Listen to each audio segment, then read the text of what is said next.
माझं असं मत आहे की सोशल मीडिया हाच मार्ग भटकवण्यास कारणीभूत ठरत आहे आणि अशा वेळेस देशाला महासत्ता मिळवण्याची जबाबदारी ज्या युवकावर आहे तो युवक देशहितासाठी आणि स्वहितासाठी हा सोशल मीडियाचा वापर करू शकतो का आणि सोशल मीडिया प्रति त्या भूमिका काय आहे या विचारांचं मंथन घालण्यासाठी मी आज तुमच्या समोर उभा आहे। खरं तर विषयाला सुरुवात करत असताना परीक्षक महोदय आणि विषयासंदर्भातील सकारात्मक बाजू आणि विषयासंदर्भातील नकारात्मक बाजू या गोष्टींचा आणि सोशल मीडियाचा वापर कसा करण्यात यावा आणि या तिन्ही टप्प्यात त्यांची मांडणी करण्यात यावी असं मला वाटतं। आणि सोशल मीडिया एक माध्यम आहे।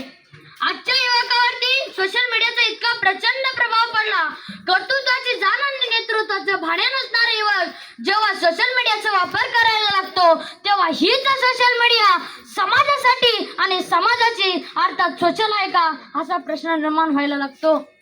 आणि तुकाराम महाराज म्हटले होते, पुत्र व्हावा ऐसा गुंडा, पुत्र व्हावा ऐसा गुंडा ज्याचा तिन्ही लोकी झेंडा, पुत्र व्हावा ऐसा गुंडा ज्याचा तिन्ही लोकी झेंडा।